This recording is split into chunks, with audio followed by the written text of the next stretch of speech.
يهده الله فلا مضل له ومن يضلل فلا هادي له أشهد أن لا إله إلا الله وحده لا شريك له إله الأولين والآخرين وأشهد أن محمدا عبده ورسوله لا نبي ولا رسول بعده أما بعد. Baik, jemaah sekalian dirahmati Allah Subhanahu wa taala. Alhamdulillah kita bersyukur kepada Allah Tabaraka wa taala atas segala nikmat yang Allah Azza wa Jalla limpahkan kepada kita semua. Hingga detik ini Allah Tabaraka wa taala kembali mempertemukan kita dalam majelis ilmu di mana kita berharap dan meminta selalu kepada Allah Azza wa Jalla dengan bertambahnya ilmu kita maka bertambah juga khasyah, mahabbah, raja kita kepada Allah Tabaraka wa taala. Salawat serta salam semoga selalu tercurahkan dan terlimpahkan kepada junjungan besar Nabi kita Muhammad sallallahu alaihi wasallam, kepada para sahabat dan keluarga beliau ila yaumiddin. Baik, jemaah yang dirahmati oleh Allah Azza wa Jalla, di pertemuan yang lalu kita sudah masuk ke sebuah pembahasan tema yang besar, buku ketiga dengan tema olahraga hati. Dengan judul pertama yang menjadi pembahasan kita adalah agar amal tak sia-sia. Di dalamnya ada beberapa dalil, di antaranya adalah surat Al-Mulk ayat yang kedua, kemudian Al-Kahfi ayat 110, kemudian An-Nisa 125. Di mana ayat 110 dan ayat 125 ini menunjukkan bahwasanya amalan itu tidak akan diterima oleh Allah Subhanahu wa taala kecuali terdiri padanya dua syarat secara mutlak, yaitu ikhlas kepada Allah Azza wa Jalla, ya, benar-benar meniatkan amalan itu hanya untuk Allah, dan yang kedua adalah mengamalkan amalan itu sesuai dengan yang dicontohkan dan yang diajarkan oleh Nabi Muhammad sallallahu alaihi wasallam. Sehingga inilah yang menjadi pembahasan kita di pertemuan kali ini, dan yang akan datang insyaallah pembahasan tentang ikhlas, ya, niat, dan bagaimana seorang itu melakukan ittiba, mengikuti Nabi Shallallahu Alaihi Wasallam apa yang beliau contohkan dari amalan-amalan di dalam Islam. Baik, untuk kesempatan kali ini kita memohon kesediaan pada Ibu, kemarin Ibu Juniba, ya, mungkin kemarin ada kendala sedikit. Apakah bisa dan berkenan membacakan materi kita hari ini? Insya Allah Nah, insya Allah. kemarin Yang pekan lalu ya. suara Ustadz terdengar bicara kayaknya nggak terrespon di sana, jadi sudah kayaknya nggak tahu nih mikrofon nggak mau keluar. Namun Alhamdulillah. Baik, silakan Ibu, barakallahu fiik. Dimulai dari pembahasan ikhlas, ya, di halaman 220. Bismillahirrahmanirrahim. Ikhlas adalah membersihkan tujuan dalam mendekatkan diri kepada Allah dari semua celah dan noda. Ada yang berpendapat bahwa ikhlas adalah menjadikan Allah sebagai satu-satunya tujuan dalam ketaatan. Ada juga yang berpendapat ikhlas adalah melupakan pandangan makhluk dan mengharapkan pandangan Sang Pencipta semata. Allah telah memerintahkan untuk ikhlas dalam firman-Nya. Bismillahirrahmanirrahim. Wa ma umiru illa liya'budullaha mukhlisina lahu dina hunafa'a wa yuqimus sholata wa yu'tuz zakah. Padahal mereka tidak disuruh kecuali supaya beribadah kepada Allah dengan memurnikan ketaatan kepadanya dalam menjalankan agama yang lurus, dan supaya mereka mendirikan sholat dan menunaikan zakat, dan yang demikian itulah agama yang lurus. Surah Al-Bayyinah ayat 5. Ingatlah, hanya milik Allah lah agama yang bersih dari syirik, dan orang-orang yang mengambil pelindung selain Allah berkata, kami tidak beribadah kepada mereka, melainkan supaya mereka mendekatkan kami kepada Allah dengan sedekat-dekatnya. Sesungguhnya Allah akan memutuskan di antara mereka tentang apa yang mereka perselisihkan. Sesungguhnya Allah tidak menunjuki orang-orang pendusta dan sangat ingkar. Surah Az-Zumar ayat 3. Allah Subhanahu wa taala berfirman, Qul innama ana basyarum yuha ilai innama ilahukum ilahu wahid. Faman kana yarju liqa'a rabbih falyamal amalan sholihan wala yusrik bi ibadati rabbih ahada. Katakanlah, sesungguhnya aku ini manusia biasa seperti kamu yang diwahyukan kepadaku. Sesungguhnya ilah kamu itu adalah ilah yang maha. Barang siapa mengharap perjumpaan dengan rohnya, maka hendaknya ia mengerjakan amal yang soleh dan janganlah ia mempersekutukan seorang pun dalam beribadah kepada Robnya. Al-Kahfi 110.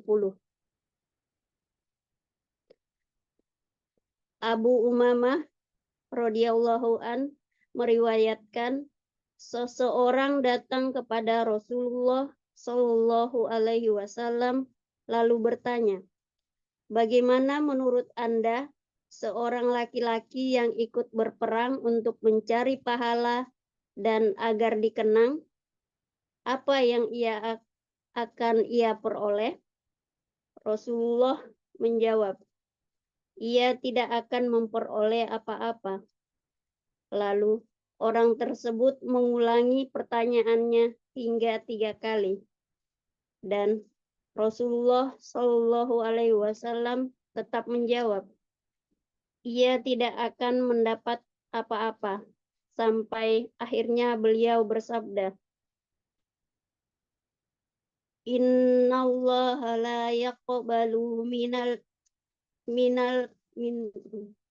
minal amali illa ma kana lahu kholisan wa batagiya bihi wajahadu. Sesungguhnya Allah tidak menerima amal kecuali amal yang ikhlas untuknya dan hanya untuk mencari ridhonya. Rasulullah Shallallahu alaihi wasallam juga bersabda, salah satu la yugillu alaihinna qalbum ri'im mu'minin ikhlasul amali lillahi wal munasohatu li'a'immatil muslimin waluzum li'a'immatil muslimina waluzumu jama'atihim.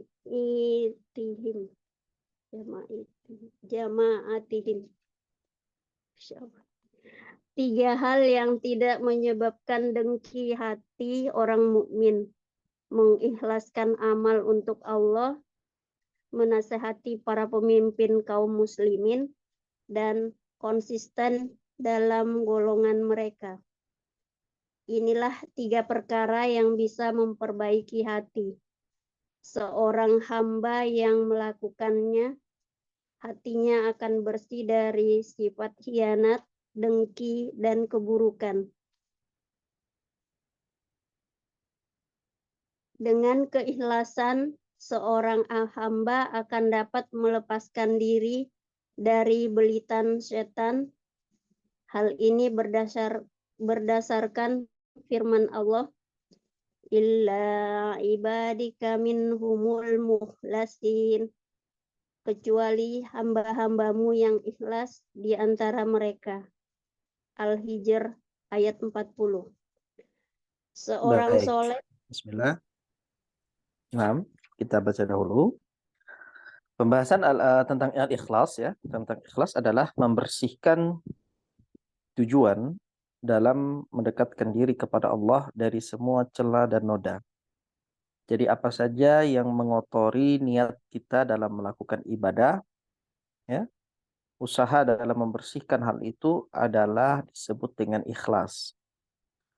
Ada yang berpendapat bahwa ikhlas itu adalah menjadikan Allah sebagai satu-satunya tujuan dalam ketaatan. Ada juga yang berpendapat ikhlas adalah melupakan pandangan makhluk dan mengharapkan pandangan Sang Pencipta semata. Jadi ini adalah beberapa definisi dari ikhlas yang disebutkan oleh para ulama. Dan semuanya benar ya. Ada yang mengatakan bahwasanya ikhlas itu adalah membersihkan niat, tujuan dalam mendekatkan diri kepada Allah dari semua kotoran, celah dan noda. Ada yang mengatakan bahwasanya ikhlas itu adalah menjadikan Allah satu-satunya tujuan dalam ketaatan. Dan mengatakan ikhlas itu adalah melupakan pandangan makhluk dan selalu mengharapkan pandangan Allah Tabaraka wa Ta'ala. Allah Tabaraka wa Ta'ala telah memerintahkan untuk ikhlas dalam firman Allah dalam surat Al-Bayyinah ayat yang kelima. وَمَا أُمِرُوا إِلَّا لِيَعْبُدُوا اللَّهَ مُخْلِصِينَ لَهُ الدِّينَ وَمَا أُمِرُوا إِلَّا لِيَعْبُدُوا اللَّهَ مُخْلِصِينَ لَهُ الدِّينَ حُنَفَاءَ وَيُقِيمُوا الصَّلَاةَ وَيُؤْتُوا الزَّكَاةَ وَذَلِكَ دِينُ اللَّهِ.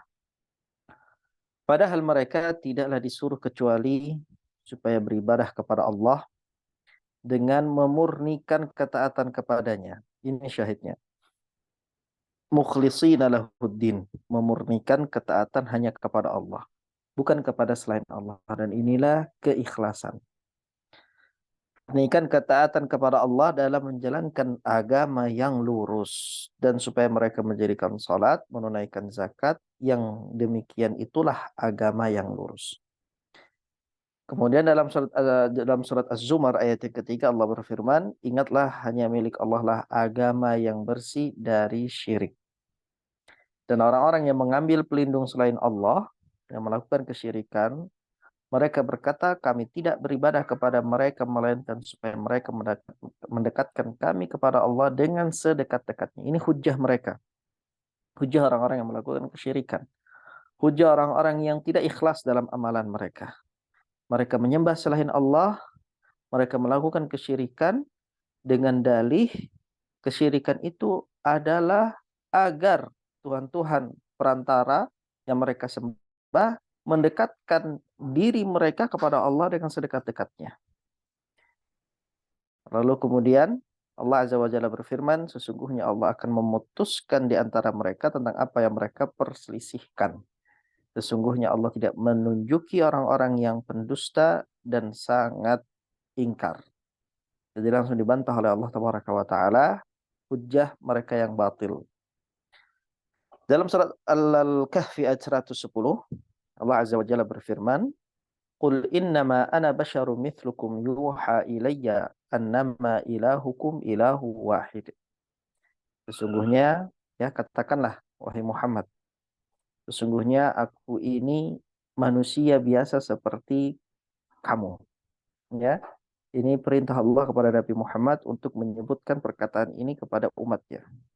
Sesungguhnya aku ini hanyalah manusia biasa seperti kamu, yang diwahyukan kepadaku. Ya.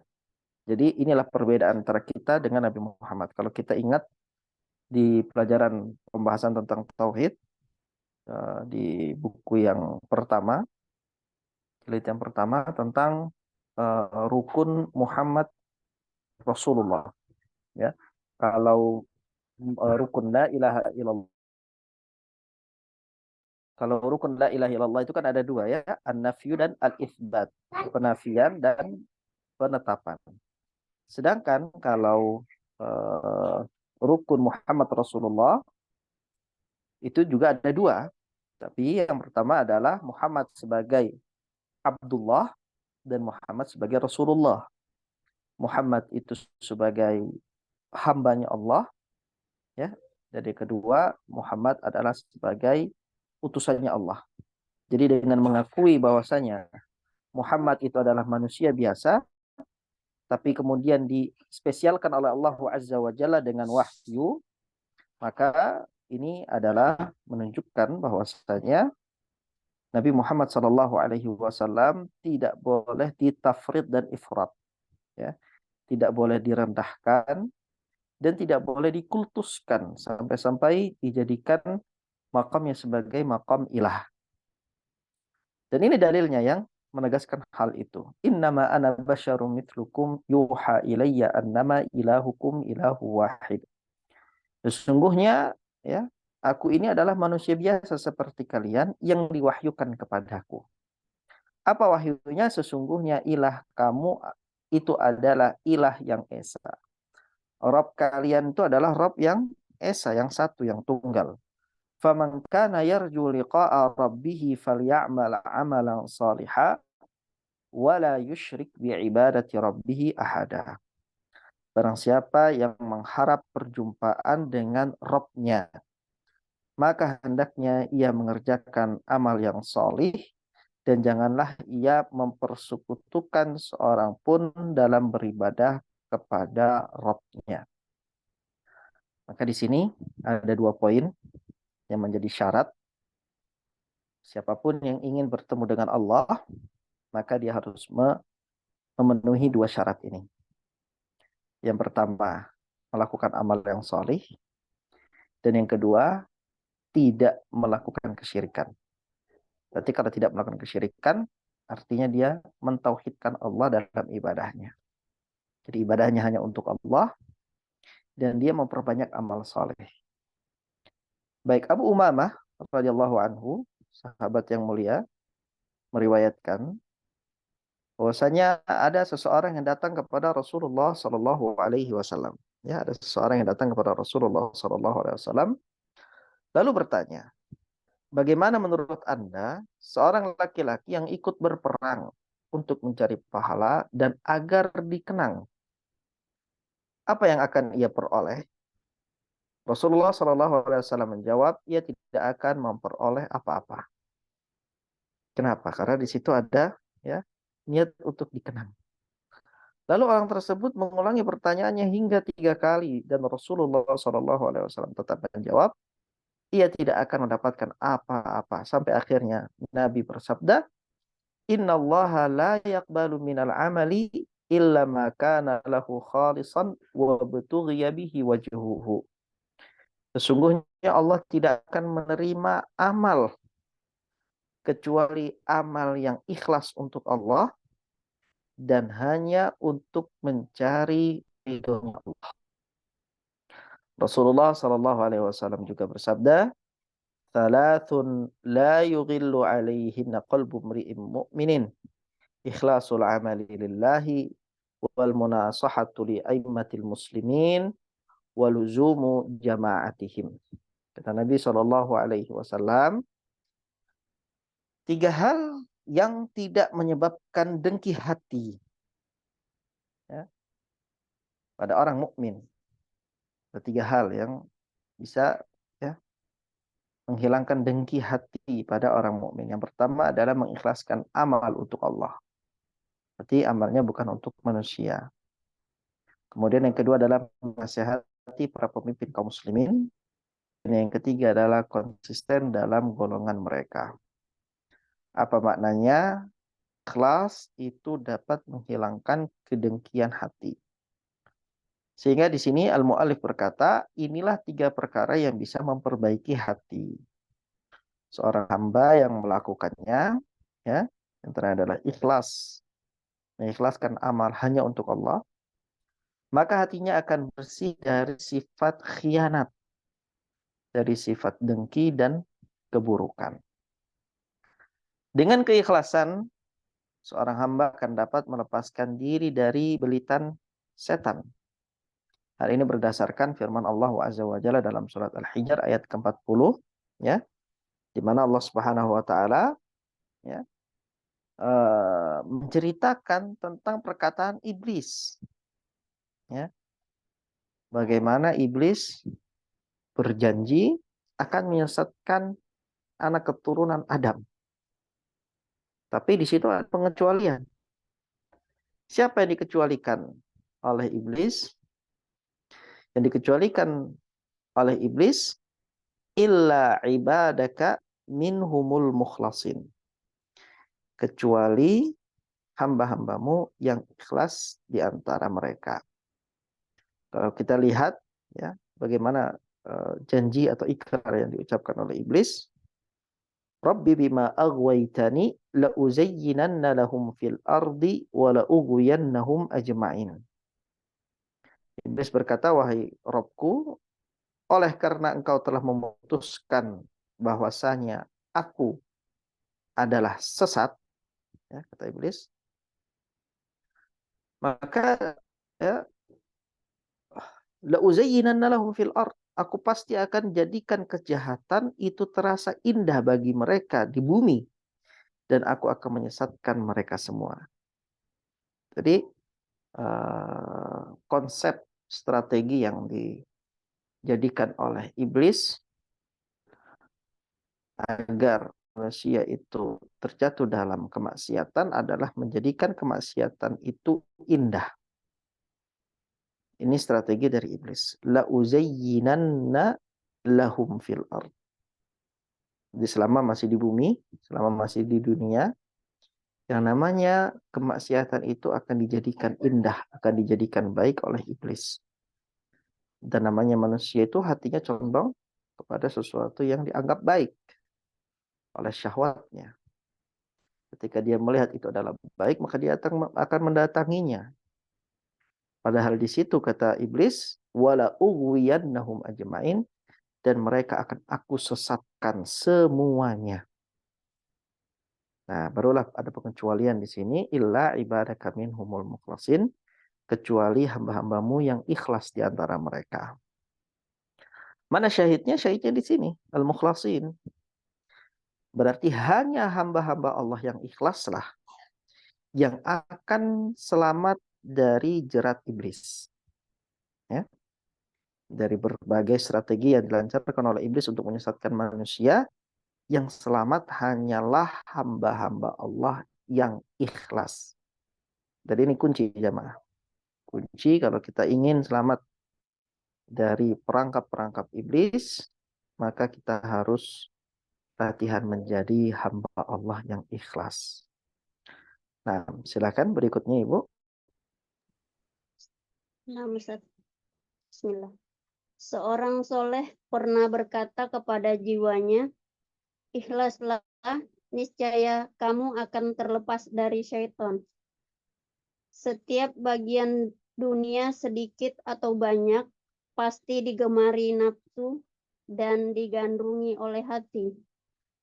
Bila ia telah merusak pada amal perbuatan, ia bisa mengeruhkan yang bersih dan melenyapkan keikhlasan. Manusia terikat pada keinginan dan tenggelam dalam syahwatnya. Jarang sekali satu perbuatan atau ibadah benar-benar bersih dari keinginan dan tujuan-tujuan dunia.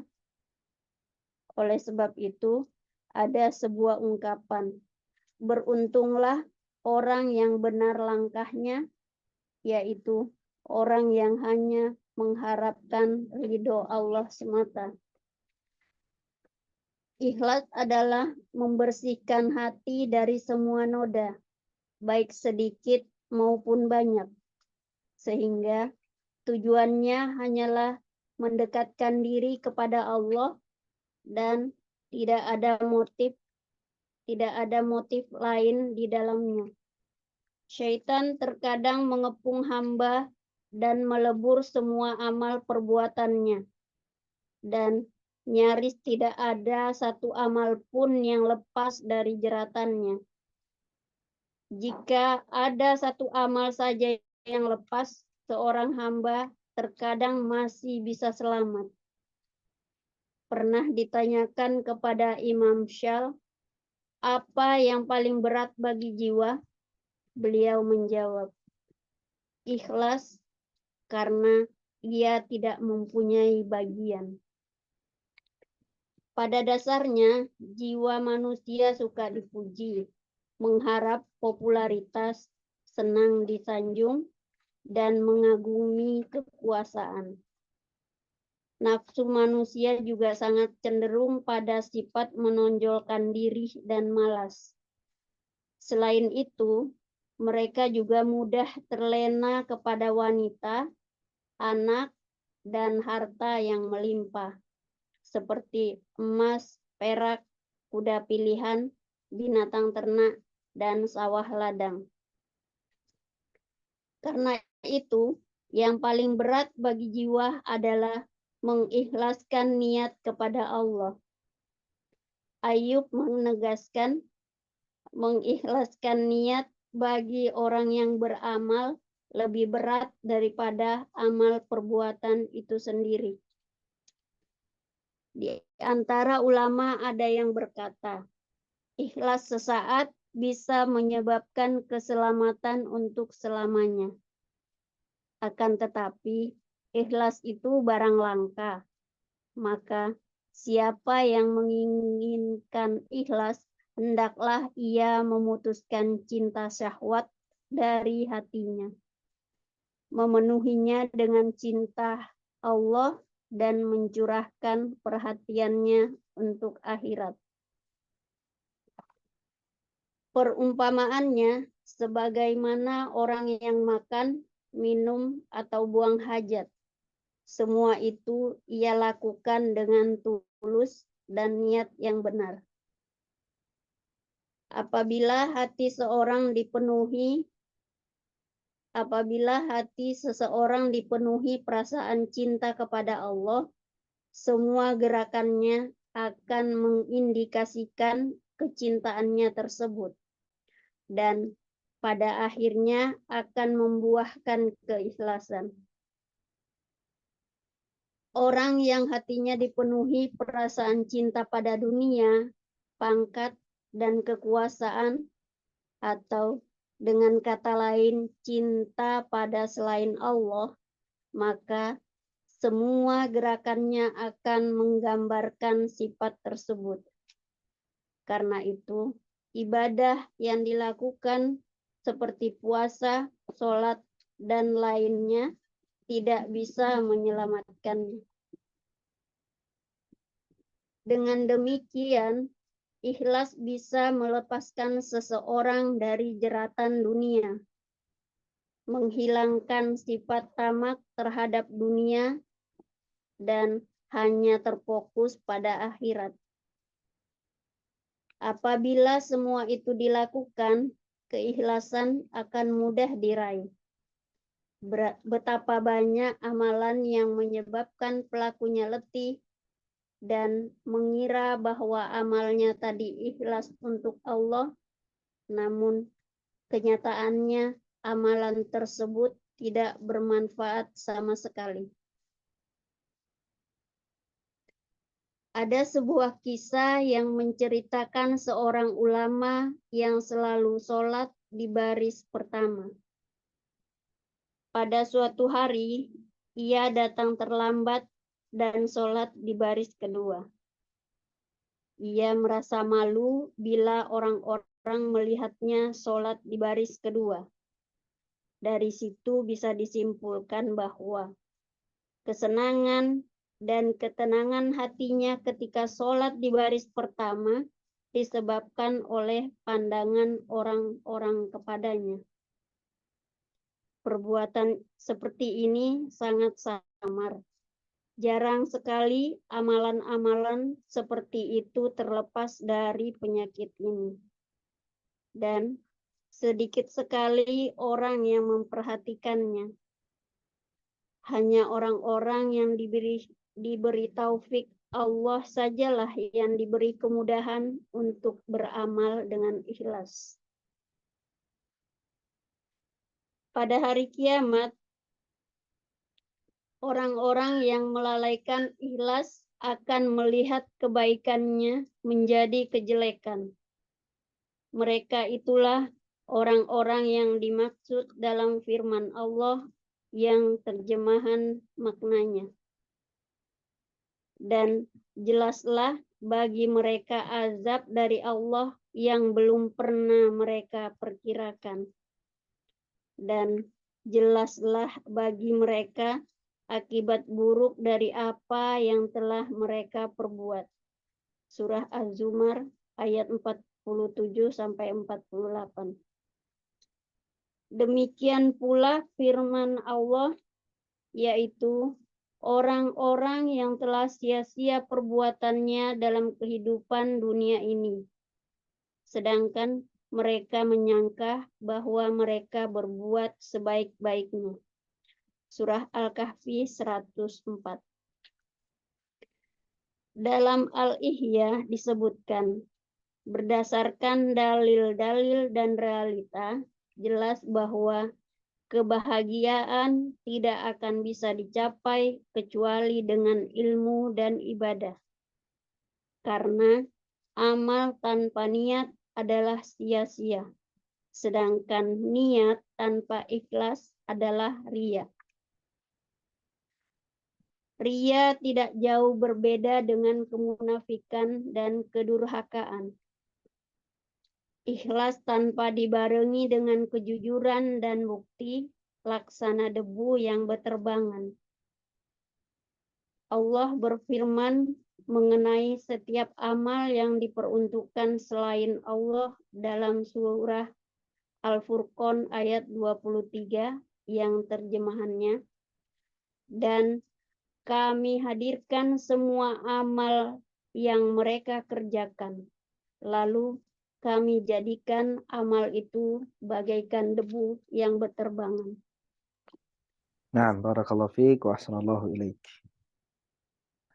Setelah membahas tentang bagaimana iblis itu memberikan kepada kita kata kunci siapa saja yang akan selamat dari jeratnya, yaitu orang-orang yang ikhlas di dalam surat Al-Hijr ayat 40. Al-Mu'allif mengatakan, seorang yang soleh pernah berkata kepada jiwanya, ikhlaslah, wahai jiwa, niscaya kamu akan terlepas dari setan. Itu berdasarkan ayat yang tadi, Al-Hijr ayat 40. Kemudian dikatakan setiap bagian dunia, sedikit atau banyak, pasti digemari nafsu dan digandrungi oleh hati. Bila ia telah merasuk pada amal perbuatan, ia bisa mengeruhkan yang bersih dan melenyapkan keikhlasan. Ini bahayanya, apa-apa yang dapat mengotori niat. Manusia terikat pada keinginan dan tenggelam dalam syahwatnya. Jarang sekali satu perbuatan atau suatu ibadah itu benar-benar bersih dari keinginan dan tujuan-tujuan dunia. Oleh sebab itu ada sebuah ungkapan, beruntunglah orang yang benar langkahnya, yaitu orang yang hanya mengharapkan ridho Allah semata. Ikhlas adalah membersihkan hati dari semua noda, baik sedikit maupun banyak. Sehingga tujuannya hanyalah mendekatkan diri kepada Allah. Dan tidak ada motif lain di dalamnya. Setan terkadang mengepung hamba dan melebur semua amal perbuatannya. Dan nyaris tidak ada satu amal pun yang lepas dari jeratnya. Jika ada satu amal saja yang lepas, seorang hamba terkadang masih bisa selamat. Pernah ditanyakan kepada Al-Imam Sahal, apa yang paling berat bagi jiwa? Beliau menjawab, ikhlas, karena ia tidak mempunyai bagian. Pada dasarnya, jiwa manusia suka dipuji, mengharap popularitas, senang disanjung, dan mengagumi kekuasaan. Nafsu manusia juga sangat cenderung pada sifat menonjolkan diri dan malas. Selain itu, mereka juga mudah terlena kepada wanita, anak, dan harta yang berlimpah, seperti emas, perak, kuda pilihan, binatang ternak, dan sawah ladang. Karena itu yang paling berat bagi jiwa adalah mengikhlaskan niat karena Allah, ya, atau kepada Allah. Ayub As-Sikhtiyani menegaskan, mengikhlaskan niat bagi orang yang beramal lebih berat daripada amal perbuatan itu sendiri. Jadi ini diantara dalil atau keterangan athar dari para salafus salih, mengikhlaskan niat atau amalan hati itu hakikatnya lebih berat dibandingkan amalan, ya, itu sendiri. Amalan hati itu lebih berat dibandingkan dengan amal perbuatan itu sendiri. Di antara ulama ada yang berkata, ikhlas sesaat bisa menyebabkan keselamatan untuk selamanya. Akan tetapi ikhlas itu adalah barang yang langka. Maka siapa yang menginginkan ikhlas, hendaklah ia memutus cinta syahwat dari hatinya, memenuhinya dengan cinta Allah, dan mencurahkan perhatiannya untuk akhirat. Perumpamaannya sebagaimana orang yang makan, minum, dan buang hajat.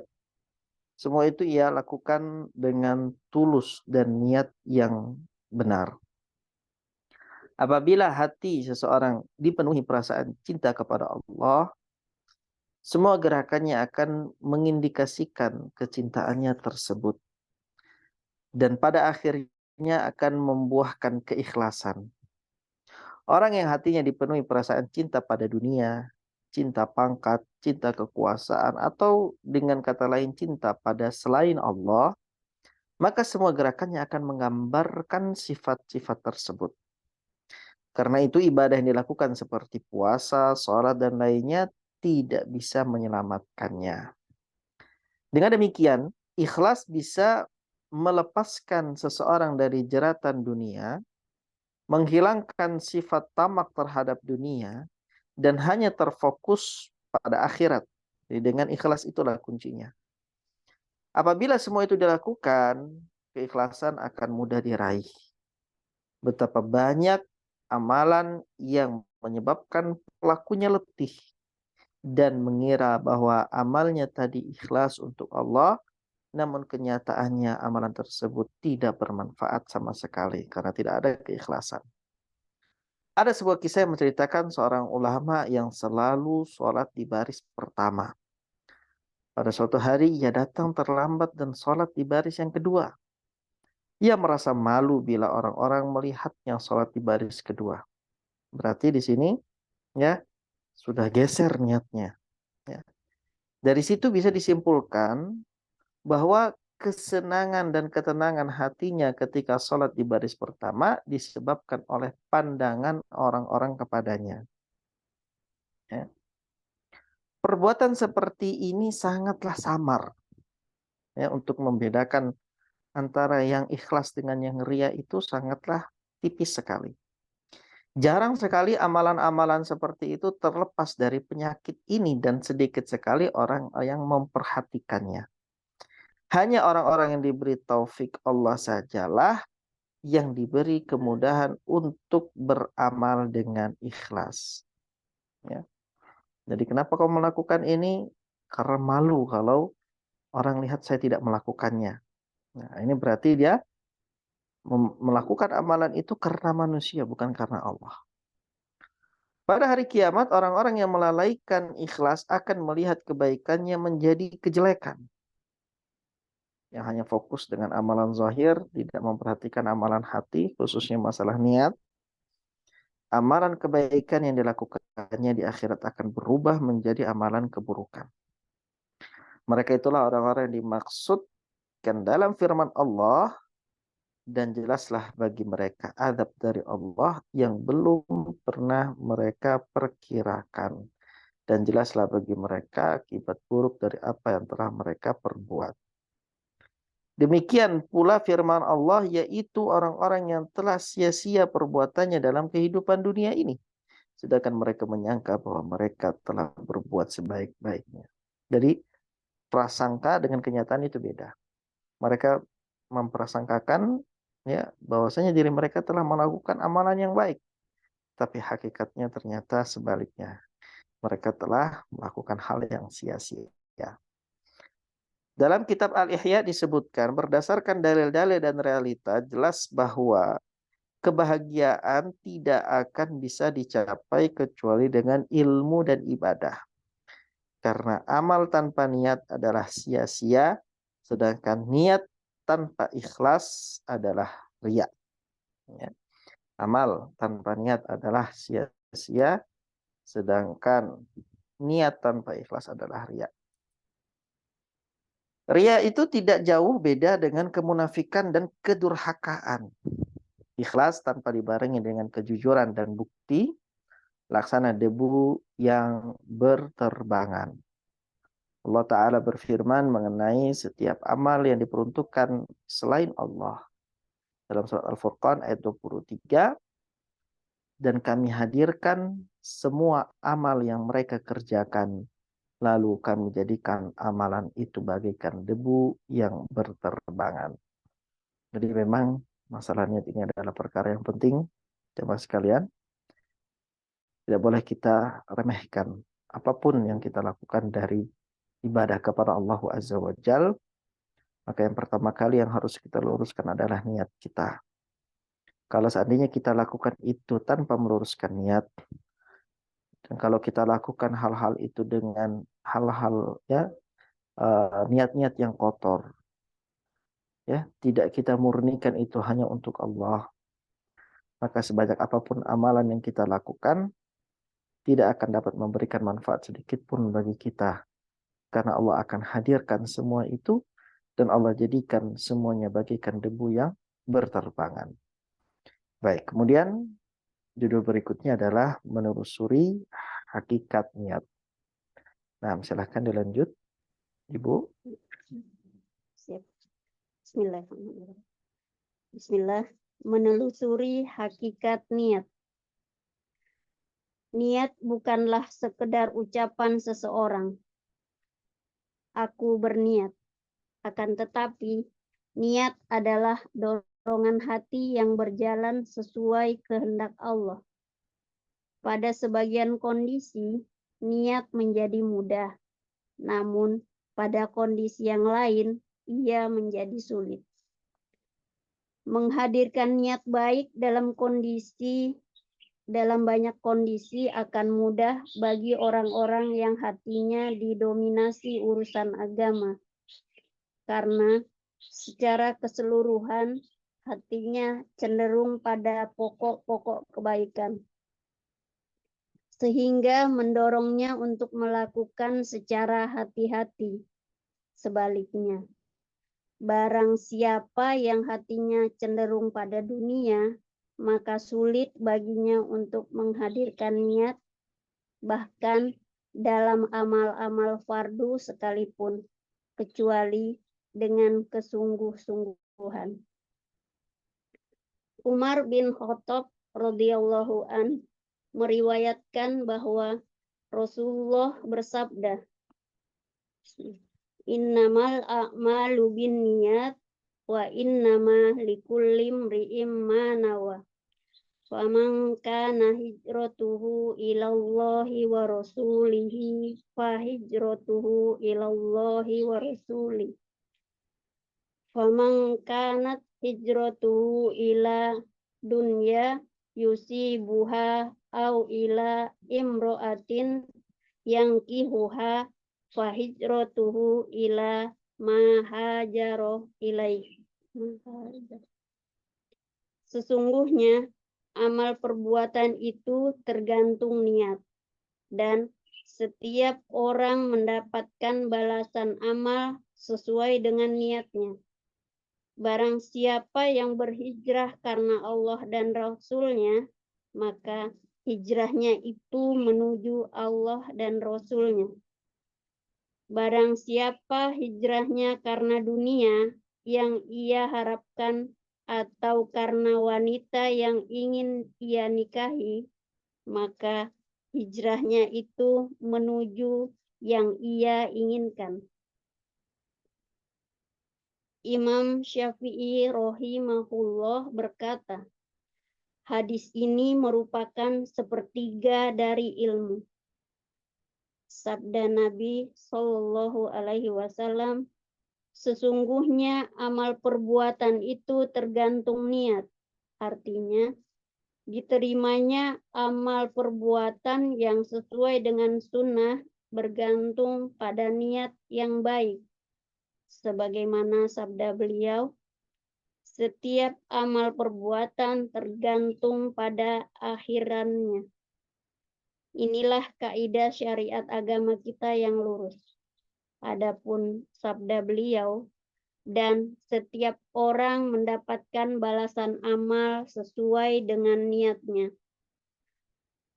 bukan merupakan ulangan dari kaidah yang pertama, namun ini adalah kaidah baru yang dikukuhkan oleh Rasulullah Shallallahu Alaihi Wasallam. Hal pokok dalam syariat adalah taksis, pendasaran. Artinya, pahala orang beramal bergantung pada niat baik yang terhimpun dalam satu amal perbuatan. Berkenaan dengan sabda beliau, barang siapa yang berhijrah karena Allah dan Rasul-Nya, maka hijrahnya itu menuju Allah dan Rasul-Nya. Barang siapa hijrahnya karena dunia yang ia harapkan atau karena wanita yang ia ingin nikahi, maka hijrahnya itu menuju yang ia inginkan. Ini merupakan analogi dari Rasulullah terhadap amal perbuatan yang sejenis, tetapi berbeda dalam hal baik dan buruknya. Ada yang berpendapat bahwa Nabi Shallallahu Alaihi Wasallam mengulangi sebutan Allah dan Rasul-Nya pada bagian pertama pada perumpamaan tersebut untuk mengagungkan niat dan kadar amal perbuatan yang disertai dengan niat tersebut. Tujuannya agar hati dan lisan merasakan nikmat dengan mengulangi sebutan Allah dan Rasul-Nya. Sementara tujuan yang kedua tidak diulangi untuk menghinakan amal perbuatan yang disertai dengan niat buruk yang ada di dalamnya. Niat yang baik tidak bisa mengubah perbuatan dosa dari posisinya. Karena itu, tidak selayaknya orang bodoh memahaminya dari sisi keumuman sabda beliau Shallallahu Alaihi Wasallam. Sesungguhnya amal perbuatan itu disertai niat. Lalu ia mengira bahwa perbuatan dosa bisa berubah menjadi ketaatan karena niat.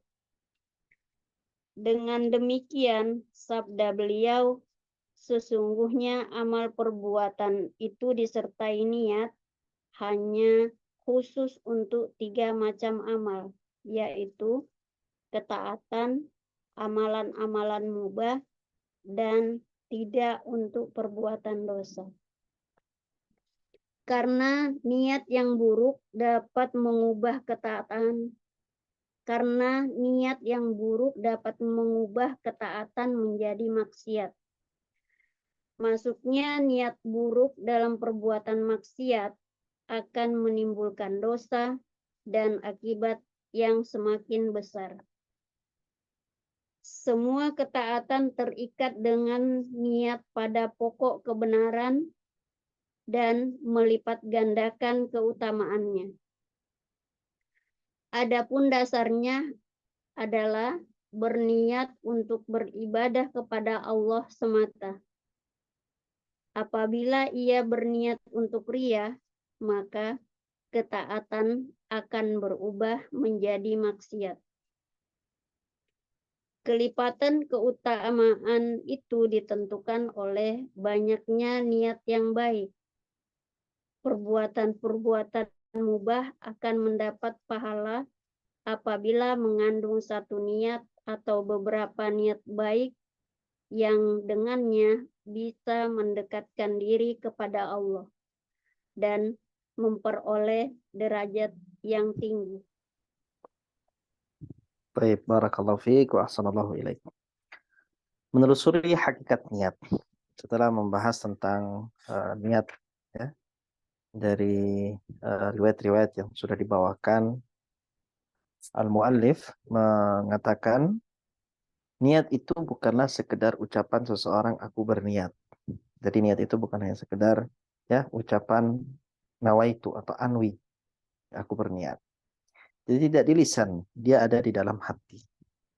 Sehingga beliau katakan akan tetapi niat adalah dorongan hati yang berjalan sesuai kehendak Allah. Pada sebagian kondisi niat menjadi mudah. Namun pada kondisi yang lain ia menjadi sulit. Menghadirkan niat baik dalam banyak kondisi akan mudah bagi orang-orang yang hatinya didominasi urusan agama. Urusan akhirat saja. Nah, itu akan mudah. Tapi kalau hatinya didominasi oleh urusan-urusan dunia, kepentingan-kepentingan dunia, kenikmatan-kenikmatan dunia, untuk menghadirkan niat baik itu bukan hal yang mudah. Karena secara keseluruhan hatinya cenderung pada pokok kebaikan. Sehingga mendorongnya untuk melakukan secara hati-hati. Sebaliknya, barang siapa yang hatinya cenderung pada dunia, maka sulit baginya untuk menghadirkan niat yang lurus. Bahkan dalam amalan-amalan fardu sekalipun, kecuali dengan kesungguhan. Ya, jadi kalau seseorang itu kehidupannya dikelilingi oleh hal-hal yang bersifat ukhrawi, ya, untuk urusan niat itu akan lebih mudah dia lakukan dibandingkan orang yang ya di sekelilingnya adalah urusan-urusan yang duniawi. Umar bin Khattab radhiyallahu anhu meriwayatkan bahwasanya Rasulullah sallallahu alaihi wasallam bersabda, "Innamal a'malu binniyat." Sungguhnya amalan perbuatan itu tergantung niatnya. Wa innamal likulli imri'in ma nawa, dan setiap orang mendapatkan balasan amal sesuai dengan niatnya. Faman kanat hijratuhu ilallahi wa rasulihi fa hijratuhu ilallahi wa rasulihi. Barang siapa yang berhijrah karena Allah dan Rasulnya, maka hijrahnya itu menuju Allah dan Rasulnya. Faman kanat hijratuhu ila dunya yusibuha au ila imra'atin yankihuha fa hijratuhu ila ma hajara ilaihi. Dan barang siapa yang hijrahnya karena dunia yang ia harapkan atau karena wanita yang ingin ia nikahi, maka hijrahnya itu menuju apa yang ia inginkan. Di sini syahidnya, kalau seseorang melakukan amalan hijrah karena ingin menikah, ya, atau ingin mendapatkan suatu hal yang bersifat duniawi, maka hijrah itu tidak akan menjadi suatu amal ibadah yang dia lakukan menuju Allah dan Rasulnya. Imam Asy-Syafi'i rahimahullah berkata, hadis ini merupakan sepertiga dari ilmu. Dari kata Imam Syafi'i, hadis tentang niat ini, ya, kalau seluruh ilmu agama ini dikumpulkan, maka hadis tentang niat ini adalah sepertiganya. Menunjukkan akan pentingnya masalah niat. Sabda Nabi Shallallahu Alaihi Wasallam, sesungguhnya amal perbuatan itu tergantung niat. Artinya diterimanya amal perbuatan yang sesuai dengan sunnah bergantung pada niat yang baik. Sebagaimana sabda Nabi Shallallahu Alaihi Wasallam, setiap amal perbuatan tergantung pada akhirannya. Ada hadis yang lainnya, innamal a'malu bil khawatim. Sesungguhnya amalan itu tergantung dari akhirnya. Kalau akhir suatu amalan itu buruk, maka amalan itu ditutup menjadi keburukan. Nah, di sini Nabi mengatakan innamal a'malu binniyat. Amalan itu tergantung dari awalnya. Apa maknanya? Berarti awalan suatu amal perbuatan dan akhiran dari suatu amal perbuatan tidak boleh diremehkan oleh seorang hamba. Jadi dia harus perhatikan awalannya, niatnya, dan bagaimana dia menutup amalan itu menjadi amalan yang diridhoi oleh Allah Azza wa Jalla. Inilah kaidah syariat agama kita yang lurus. Adapun sabda Nabi Shallallahu Alaihi Wasallam dan setiap orang mendapat balasan amal sesuai dengan niatnya. Ini bukan merupakan ulangan dari kaidah yang pertama. Maksudnya wa innamal likulli imri'in ma nawa itu bukan pengulangan dari innamal a'malu binniyat. Namun ini adalah kaidah baru yang dikukuhkan oleh Rasulullah SAW. Amalan. Jadi kalau kaidah yang pertama innamal a'malu binniyat itu membahas tentang amalan, ya. Sedangkan yang kedua membahas tentang balasan, ya. Amalan itu diterima atau tidaknya, ya, itu tergantung niat. Ini kaidah yang pertama. Kaidah yang kedua, ya, seseorang dibalas oleh Allah dengan ganjaran yang baik atau buruk, itu tergantung dari niatnya. Hal pokok dalam syariat adalah taksis, pendasaran. Artinya, pahala orang beramal itu tergantung pada niat baik yang terhimpun dalam suatu amal perbuatan. Berkenaan dengan sabda beliau, barang siapa yang berhijrah hanya karena Allah dan Rasulnya, maka hijrahnya itu menuju Allah dan Rasulnya. Barang siapa yang hijrahnya karena dunia yang ia harapkan atau karena wanita yang ingin ia nikahi, maka hijrahnya itu menuju yang ia inginkan. Ini merupakan analogi dari Rasulullah SAW terhadap amal perbuatan yang sejenis, tetapi berbeda dalam hal baik dan buruknya. Ada yang berpendapat bahwa Nabi SAW mengulangi sebutan Allah dan Rasulnya pada bagian yang pertama, pada perumpamaan tersebut untuk mengagungkan niat dan kadar amal perbuatan yang disertai dengan niat tersebut. Tujuannya agar hati dan lisan merasakan nikmat dengan mengulangi sebutan Allah dan Rasulnya. Sementara itu, tujuan yang kedua tidak diulangi untuk menghinakan amal perbuatan yang disertai dengan niat buruk yang ada di dalamnya. Maksudnya pengulangan famakana hijratuhu ila dunya yusibuha au ila mar'atin yankihuha fa hijratuhu ila ma hajara ilaihi. Ini tidak disebutkan secara ulang. Kalau yang famakana hijratu ila Allah wa rasulihi diulangi. Fa hijratuhu ila Allah wa rasulihi. Niat yang baik tidak bisa mengubah perbuatan dosa dari posisinya. Ini penting sekali, ya. Kalau perbuatan itu adalah perbuatan maksiat, perbuatan dosa, sebaik apapun niat yang diniatkan, itu tidak akan mengubah perbuatan dosa menjadi perbuatan yang berpahala. Karena itu tidak selayaknya orang bodoh memahaminya dari sisi keumuman sabda Nabi SAW. Sesungguhnya amal perbuatan itu disertai niat. Lalu ia mengira bahwa perbuatan dosa bisa berubah menjadi ketaatan karena niatnya. Ini ya adalah ucapan orang yang bodoh, kata al-muallif, ya.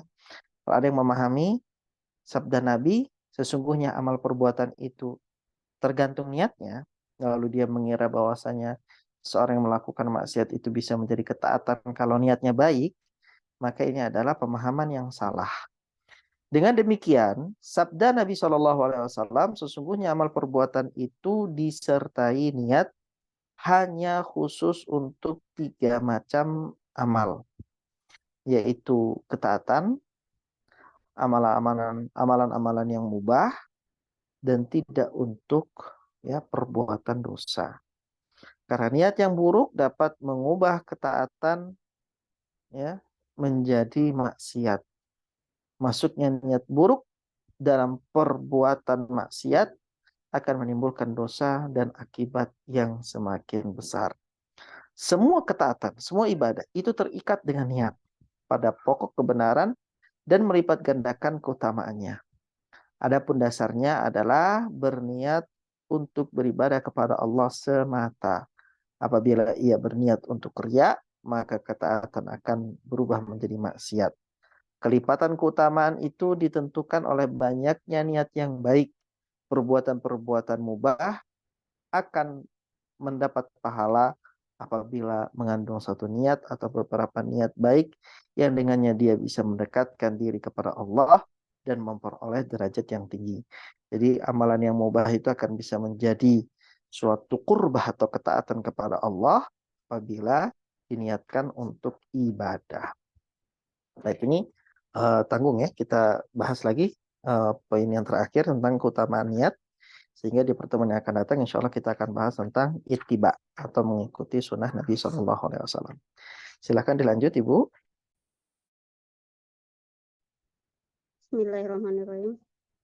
Keutamaan niat. Allah berfirman, Bismillah, wasbir nafsaka ma'allazina yad'una rabbahum bil ghadati wal asyi yuriduna wajhah. Artinya, dan bersabarlah kamu bersama-sama dengan orang-orang yang menyeru Robnya pada pagi dan senja hari dengan mengharap keridhoannya. Surah Al-Kahfi ayat 28. Yang dimaksud irodah mengharap di sini adalah irodah yang berkenaan dengan niat. Dalam hadis Anas bin Malik disebutkan, sesungguhnya di Madinah tinggal beberapa kaum. Selama kita melewati lembah melalui suatu tempat untuk membuat marah orang-orang kafir, berinfak dan ditimpa kelaparan, pada hakikatnya mereka juga bersama kita, meskipun mereka berada di Madinah.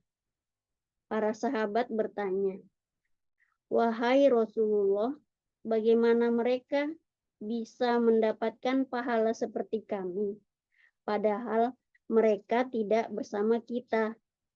Beliau menjawab, karena mereka tertahan uzur atau suatu kondisi yang membuat mereka boleh tinggal di Madinah.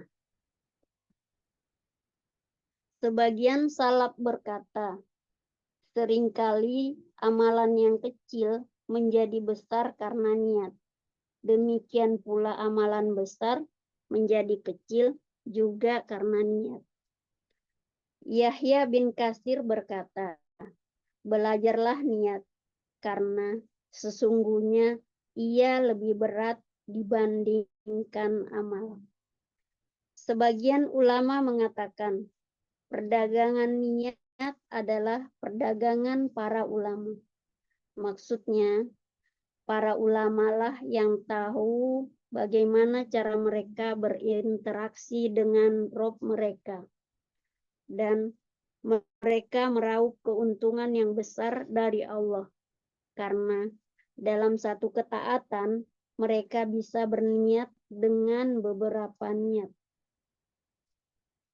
Orang yang pergi ke masjid, misalnya, ia berniat mengunjungi Baitullah dan bermaksud mendatangi sholat jamaah yang pahalanya 27 kali lipat dibanding sholat sendirian.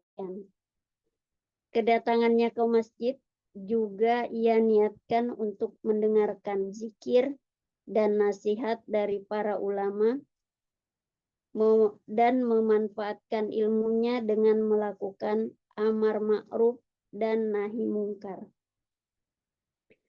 Selain itu, karena masjid tidak lepas dari orang-orang yang kurang baik dalam melaksanakan sholat, ia berniat memberi manfaat kepada saudara seagamanya.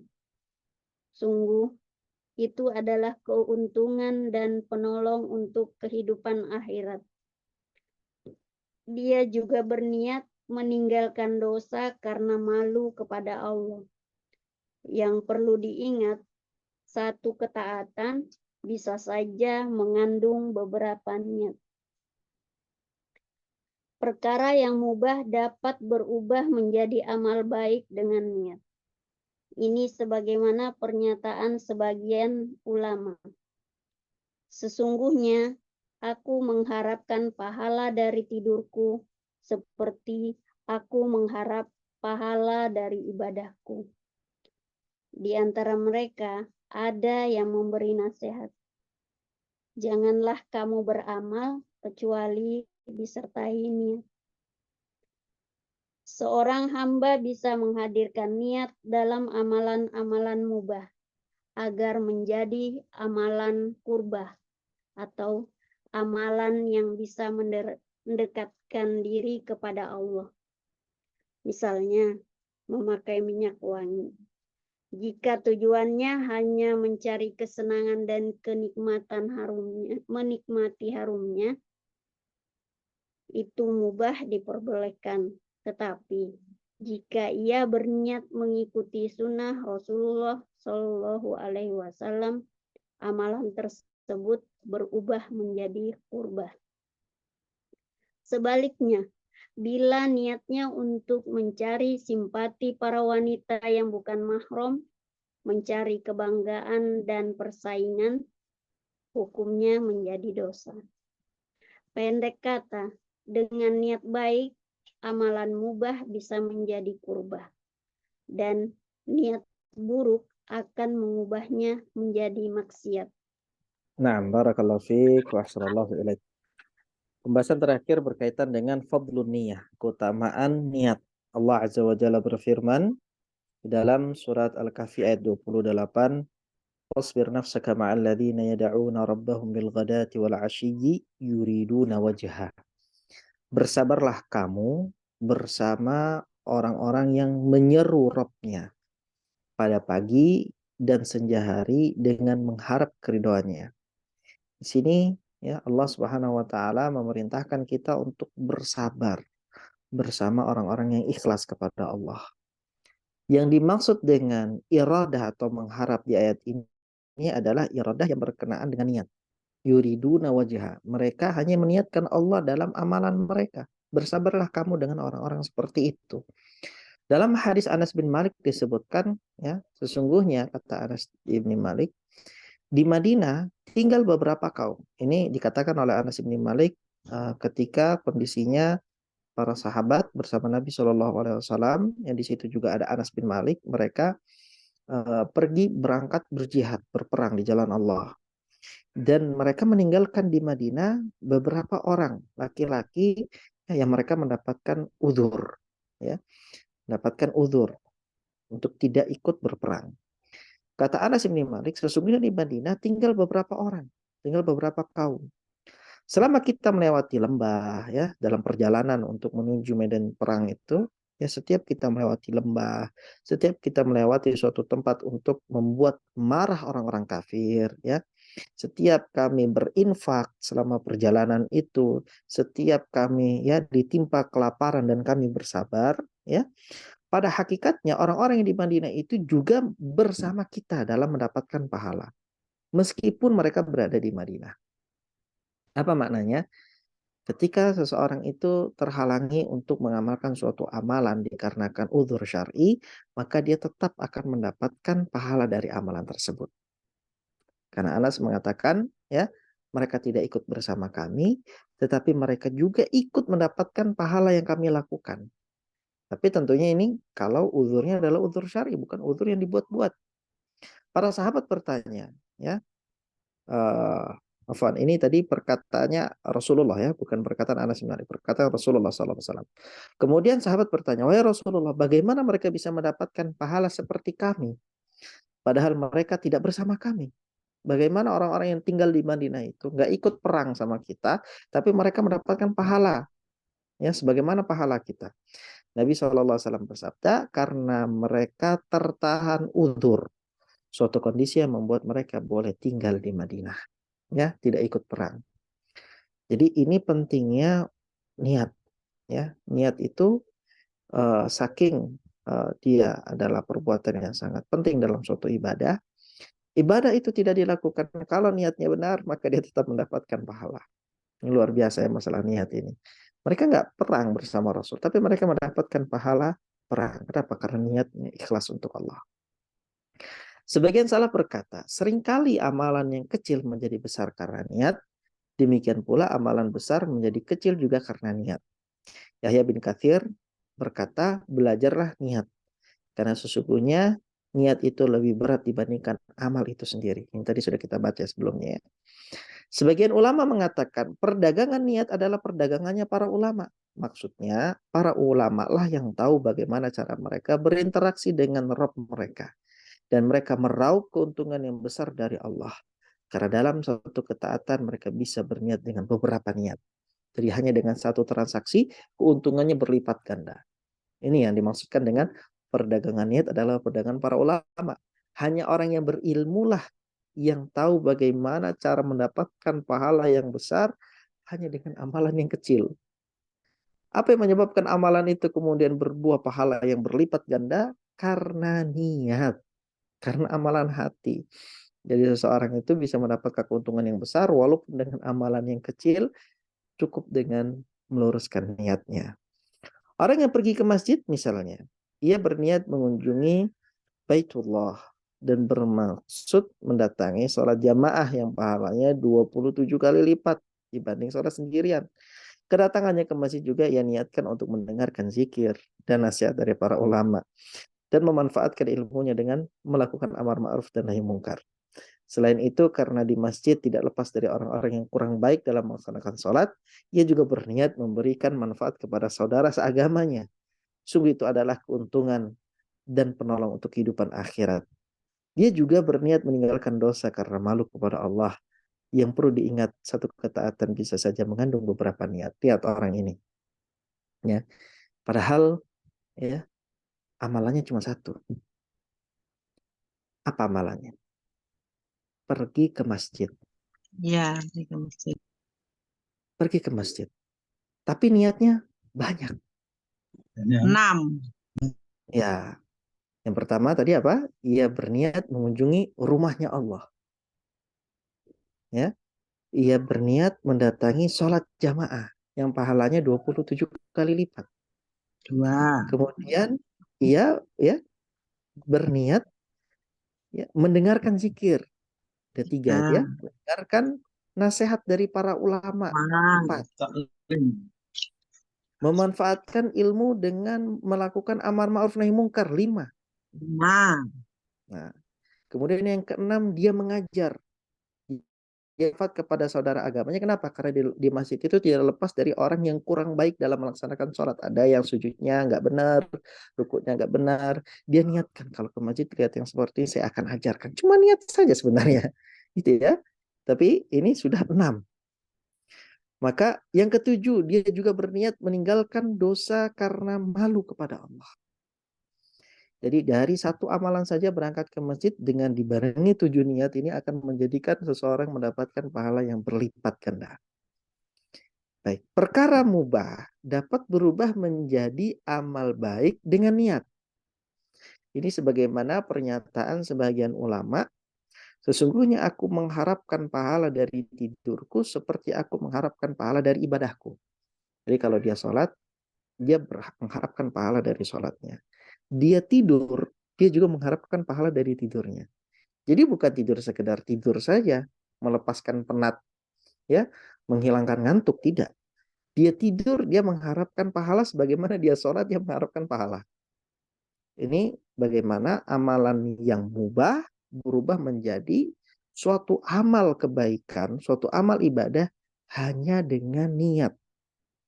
Di antara mereka ada yang memberikan nasihat, janganlah kamu beramal kecuali disertai dengan niat. Apapun, apapun, apapun amalan itu, ya, lakukanlah dengan niat, karena itu akan menjadi ibadah. Seorang hamba bisa menghadirkan niat dalam amalan-amalan mubah agar menjadi amalan qurbah. Amalan qurbah ini adalah amalan yang bisa mendekatkan diri kepada Allah. Taqarrub, ya. Misalnya memakai minyak wangi. Jika tujuannya hanya mencari kesenangan dan menikmati harumnya, itu adalah perkara yang mubah, diperbolehkan. Itu kalau niatnya seperti itu ya, hanya ingin mendapatkan sensasi keharuman dari minyak wangi tersebut. Tetapi jika ia berniat mengikuti sunnah Rasulullah SAW, maka amalan tersebut berubah menjadi qurbah. Sebaliknya, bila niatnya untuk mencari simpati para wanita yang bukan mahram, ya, dia memakai parfum itu untuk mencari kebanggaan dan persaingan, hukumnya menjadi dosa. Pendek kata, dengan niat baik, amalan mubah bisa menjadi kebaikan, qurbah, taqarrub, dan niat yang buruk akan mengubah amalan tersebut menjadi kemaksiatan. Jadi ini adalah keutamaan niat. Yang penting bagi kita untuk selalu kita ingat-ingat, selalu kita pelajari, karena apapun dan setinggi apapun ibadah yang kita lakukan, kalau tidak didasari dengan niat yang benar untuk Allah Azza wa Jal, maka itu tidak akan menjadi kurbah, tetapi itu akan menjadikan ya amalan tersebut bernilai maksiat, wal billah. Baik, itu yang mungkin dapat kita bahas pada pertemuan kali ini. Insyaallah tabaraka wa ta'ala kita akan melanjutkan pembahasan berikutnya tentang mengikuti sunnah, mutaba'atus sunnah di pertemuan yang akan datang. Bismillahirrahmanirrahim tabaraka wa ta'ala. Jazakillah khair kepada Ibu Juniba yang sudah membacakan materi kita pada siang hari ini. Nah, silahkan jika ada yang ingin ditanyakan, bisa segera ditanyakan. Barakallahu fikum wa jazakumullahu khairan. Saya tanya. Naam, silakan Ibu. Jadi kalau saya tadi langsung terpikir ya. Jadi kalau orang yang kan tadi ada di paragraf ini kan disebutkan niat yang baik tidak bisa mengubah perbuatan dosa dari posisinya. Apakah itu bisa dicontohkan misalnya begini, Tat? Ada orang yang ingin istilahnya ada orang yang bersedekah, ya, yang ingin menolong orang lain, orang yang miskin lah katakanlah. Tapi ternyata dia itu caranya dengan korupsi. Itu bisakah masuk dalam kalimat tadi ini, Tat? Ya, Itu. bisa. Oh ya, berarti Bisa. itu Jadi tidak korupsinya merubah itu tidak dosa ya, menjadi pahala ya. itu tidak berubah, tidak menjadikan korupsinya berpahala. Ya, oh gitu ya. Sama dengan perbuatannya kan juga tidak pahala kan itu. Meskipun sedekah kan menjadi tidak pahala kan, bukan pahala kan? Enggak, bukan berpahala. Oh ya, Bukan ya berpahala. tidak merubah. Ya, jazakallahu khair, Tat. Amin wa iyyakum.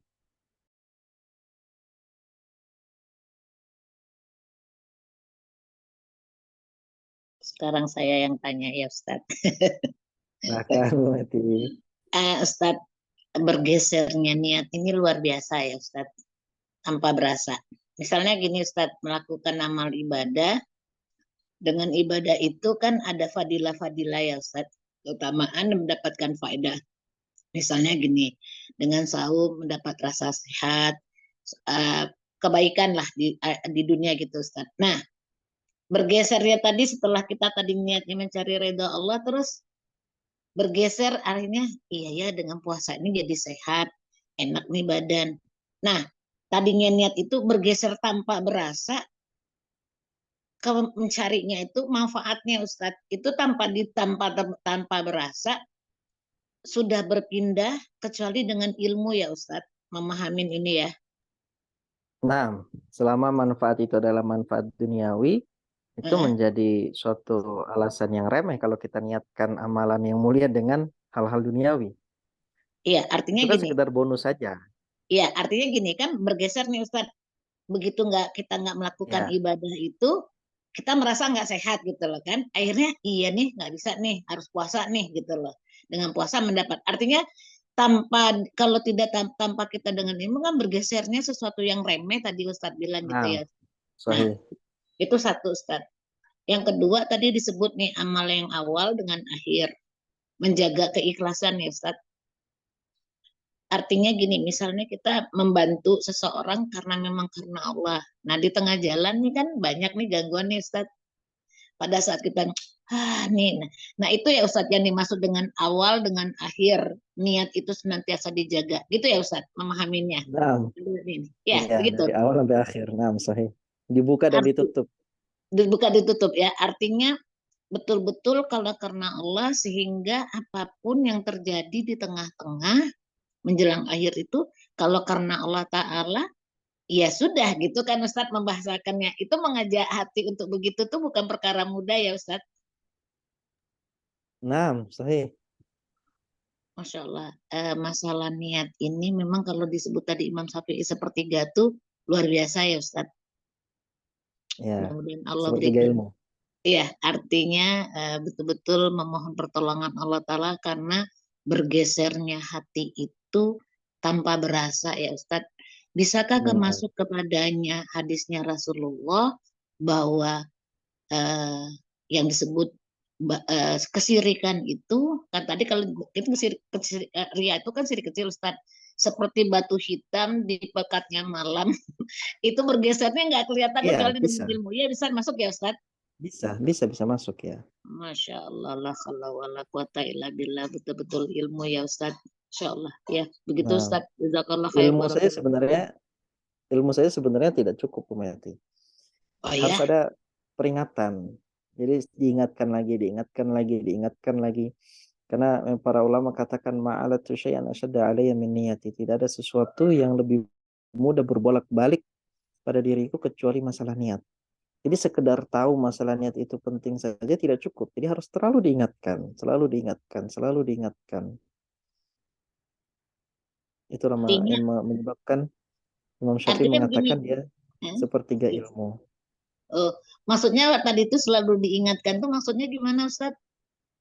Ya, selalu diingatkan, selalu dibahas, selalu karena kan niat itu kan berbolak-balik dia. Bisa jadi di awal dia niat karena Allah, tapi di tengah perjalanan dia untuk selain Allah harus diingatkan lagi.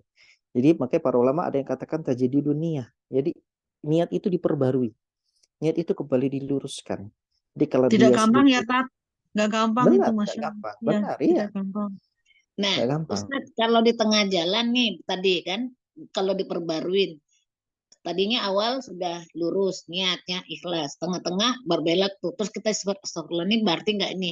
Begitu kita kembalikan lagi, kembali ke itu niatnya gitu loh Ustaz. Iya, Bisa seperti itu selama kan?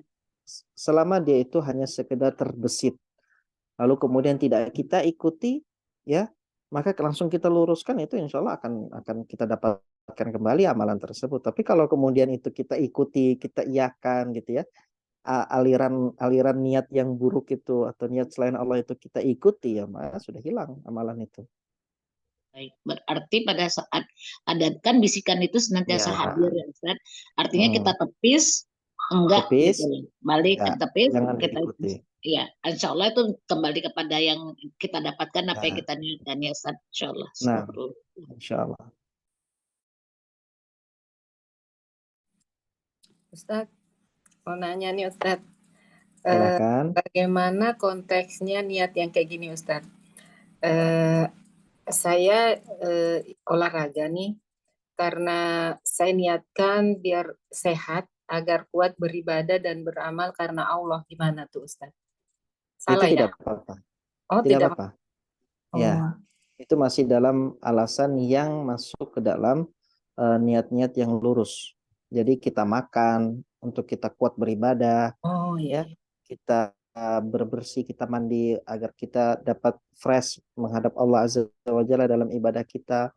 Kita bergerak, berolahraga, berlari untuk menjadikan tubuh kita kuat untuk beribadah kepada Allah. Itu masih hal-hal yang dimasyru'kan. Oh, nah Ustadz. Jazakallah khair Ustadz. Amin wa yakin.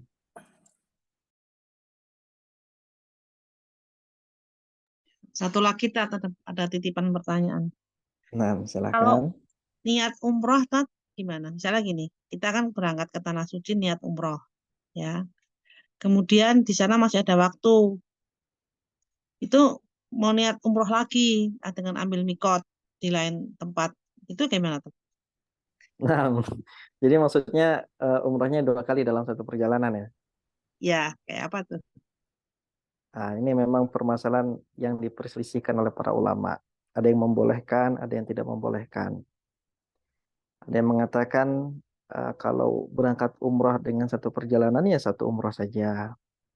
Ada yang berpendapat ya kalau kita melakukan satu perjalanan, kemudian kita bisa mengambil umroh kedua, ketiga, ya walaupun dalam satu perjalanan. Ini ada perselisihan pendapat dan setiap pendapat memiliki dalil masing-masing. Tapi kalau menurut pendapat anak pribadi, ya dalam permasalahan ini ada keluasan bab, ya. Jadi memang terdapat apa namanya babnya wasi, babnya luas, ya. Jadi anak lebih condong ke pendapat yang kedua.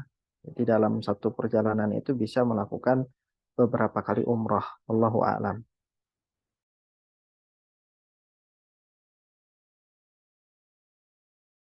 Aduh, ya, Tat. Atur Ya, nuwun. Ustaz. Karena Nah, yang selama ini yang barakallahu. kita praktekkan masih yang kedua. Jadi satu perjalanan, satu umroh gitu. Jadi Ketika yang lain Nah, umroh lagi, kita ndak ikut lagi gitu. Kita ndak ikut umroh yang ke berikutnya lah, kayak gitu, Tat. berarti satu saja. Iya, sekali aja. Ya, Jadi itu juga enggak apa-apa. Nah, tapi yang kuat yang mana, Tat, sebetulnya? sebenarnya enggak bisa bilang kuat enggak kuat. Itu kan Gitu ya. permasalahannya permasalahan Iya, khilaf yang muktabar. ya, ya, khilaf Jadi ya. Khilaf ya, ya. perbedaan pendapat itu bukan bukan ada di Ya, era zaman ini, sudah ada di era para sahabat gitu. ya, ya, ya. Oke, oke, oke. Nah, Ustadz nyambung Bu Isna berarti. Saya mau ingin bertanya mengenai kaedah dalam berselisih pendapat ini ya Ustadz. Kan kita merujuknya dalam secara hukum ini kan Al-Quran, hadis ya Ustadz. Kemudian asal sahabat, pendapatnya sahabat ya Ustadz, tabi'in dan tabi'ut gitu ya Ustadz. Lihat hierarkinya begitu ya Ustadz. Nah, nah, pada saat pada saat Rasulullah mengutus Muaz kan ditanya nih Ustadz, kalau udah ada hukumnya nggak ada darinya Allah dan Rasul apa istihad gitu kan Ustadz, ulama gitu nah, lah. Nah, kalau kita lihat dari 3-4 generasi ini nggak ada berarti kan ulama mutakhir nih Ustadz yang berijma. nah, Kan kaedahnya jika satu dia beristihad itu jika dia benar, dua dapat pahala, kalau salah satu pahalanya gitu Ustadz. Itu bagi nah, ulamanya ya Ustadz, bagi apanya? ulamanya ya. Yang mendapat pahala itu bagi ulamanya ya, Ya, yang yang bagi yang beristihad beristihad itu. Nah, ya. Nah, kalau kita yang awam, oke, mengikutin ternyata ijma'nya yang istihad ini ternyata salah, kita bagaimana nih posisinya Ustadz dalam melihat kan kita nih orang awam nih misalnya ya saya ambilnya misalnya seperti ini Ustadz yang saya pahamin dan maksudnya itu contohnya misalnya safar Ustadz, oke, safar bagi seseorang wanita itu anunya kan haram gitu loh Ustadz, tetapi kan ulama banyak mengambil salah satunya Ibnu Taimiyah, kalau saya salah tolong Ustadz koreksi. Saya pernah membaca bahwa Ibnu Taimiyah membenarkan adanya istihad dari beliau bahwa dibenarkan wanita itu bersafar karena melihat kondisi sekarang dalam keadaan aman. Kalau dulu enggak. Nah, ini bagaimana nih Ustadz memahami kita? Kalau kita ngambil mudah, artinya kan kita nih suka mengambil yang sesuai dengan kondisinya kita gitu loh Ustadz. Bagaimana di sisinya Allah Ta'ala dengan hal kami yang awam seperti ini mengikutin. Kan ulama pastilah mengenai seperti tadi Ustadz bilang, mereka menggunakan dalil yang betul-betul Al-Quran dan Sunnah ya Ustadz. Sedangkan kita kan sesuai dengan tanda kutip, saya maaf nafsu Ustadz, sesuai dengan yang kita butuhkan, yang kita, oh ini saya kayaknya bisanya di sini gitu loh Ustadz. Bagaimana memahaminya ini Ustadz? Kok kaidah nah, seperti ini? baik. Tentu kalau ada perselisihan pendapat, itu ketika kita memilih pendapat-pendapat itu tidak boleh didasarkan karena yang termudah, gitu ya. Bukan alasannya kesalahan atau keringanan ulama. Jadi dalam permasalahan yang pertama kita ambil mana yang paling ringan, kita ambil permasalahan pertama pendapat yang A. Permasalahan yang kedua yang paling ringan C, kita ambil pendapat yang C. Permasalahan ketiga yang paling ringan itu adalah pendapat D, maka kita ambil pendapat D. Ini ya dikatakan tatabbu' zallat al-ulama. Ya, ini dikatakan perbuatan semacam ini adalah mengikuti zallat ya, kesalahan-kesalahan atau ketergelinciran para ulama. Dan banyak ulama yang membahas yang seperti ini termasuk adalah hal yang bisa masuk kategori nifak. Ya, kalau memang niatnya itu memang ingin mencari yang termudah, begitu ya. Karena kita melakukan amal ibadah itu bukan karena termudah, karena memang itu yang kita lihat hak, begitu. Memang dalam pembahasan-pembahasan terutama masalah fikih ya, ada hal-hal yang memang bukan saja terjadi perbedaan pendapat di kalangan para ulama mutaakhirin, bahkan para sahabat pun di situ berbeda pendapat. Nah, yang seperti ini dimasukkan oleh para ulama dengan kategori khilaf yang muktabar. Khilaf yang muktabar itu khilaf yang diterima. Ada khilaf yang tidak muktabar, seperti yang jelas-jelas menentang dalil, seperti misalnya istilah perbedaan pendapat yang jelas-jelas menentang hadis yang sharih, hadis yang sangat jelas, hadis yang sangat gamblang begitu ya. Kemudian pendapat seorang sahabat yang kemudian tidak ada mukhalifnya, tidak ada orang yang menyelisihi pendapat tersebut. Ini tidak bisa dikategorikan sebagai khilaf yang muktabar. Ya, khilaf yang muktabar itu kalau memang terdapat dalil ya yang kemudian terdapat para sahabat yang mengamalkan amalan itu dengan yang satu A satu B. Nah, ini katakan khilaf muktabar gitu. Tapi kalau memang tidak ada pendapat para sahabat yang di situ yang menguatkan pendapat yang B, maka pendapat yang A itu adalah pendapat yang kuat gitu. Nah, lalu bagaimana dengan orang yang tidak memiliki usul dalam ilmu-ilmu syar'i? Yang mereka tidak memiliki apa namanya? Kalau mereka memang tidak memiliki alatnya, berarti mereka ya harus melakukan taklid. Ya, taklid di sini dalam bukan arti kata negatif ya, karena mereka tidak punya pilihan, ya. Kecuali mereka ya memiliki kategori-kategori alat yang mereka gunakan untuk melihat suatu permasalahan seperti misalnya bahasa Arab gitu ya.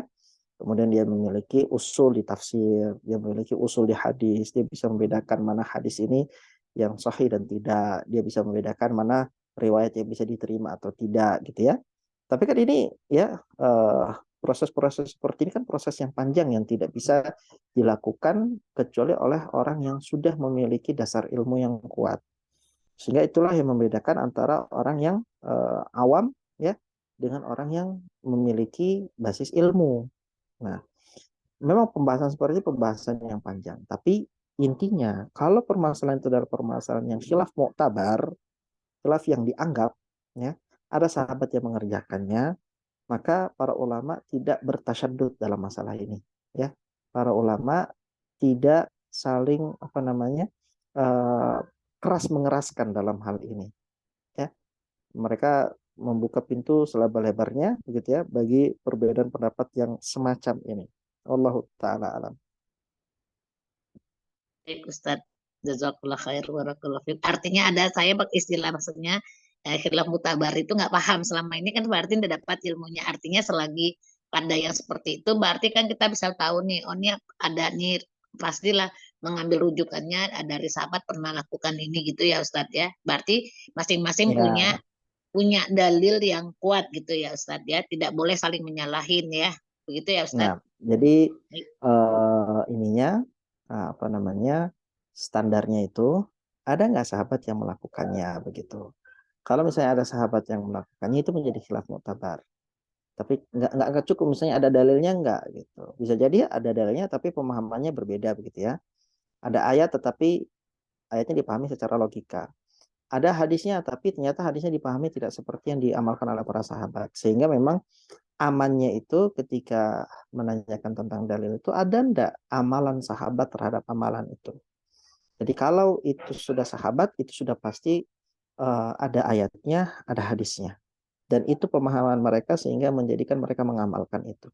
Itulah yang menyebabkan Nabi bersabda khairul quruni qarni tsumma alladziina yalunahum tsumma alladziina yalunahum. Sebaik-baik apa namanya generasi itu adalah generasiku, maksudnya generasinya para sahabat, kemudian datang setelahnya maksudnya dari generasi tabi'in dan generasi setelah mereka yaitu generasi atba'ut tabi'in. Jadi 3 generasi inilah yang kita lihat ada enggak mereka mengamalkan. Ketika mereka mengamalkan berarti itu adalah hujjah gitu ya. Dan apa yang dilakukan di 3 generasi ini dari 0 Hijriah sampai 300 Hijriah, amalan kebaikan yang ada di sini maka itu adalah amalan yang tidak bisa kita katakan itu adalah suatu bid'ah. Gitu ya.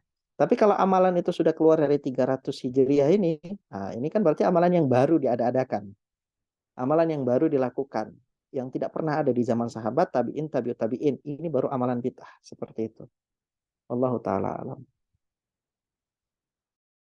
Baik Ustadz, jazakallah khair barakallahu fiik. Amin wa yakin. Baik, itu yang mungkin dapat kita bahas pada pertemuan kali ini. Barakallahu fikum, jazakumullah khair. Kita tutup dengan kafaratul majlis. Subhanakallahumma bihamdika. Asyhadu an la ilaha illa anta astaghfiruka wa atubu ilaik. Syukran jazakumullah khair. Assalamualaikum warahmatullahi wabarakatuh. Waalaikumsalam warahmatullahi wabarakatuh. wabarakatuh. Jazakallah khair, Jazakallah Ustaz. khair, Ustaz. Waalaikumsalam. Amin. Waalaikumsalam warahmatullahi wabarakatuh.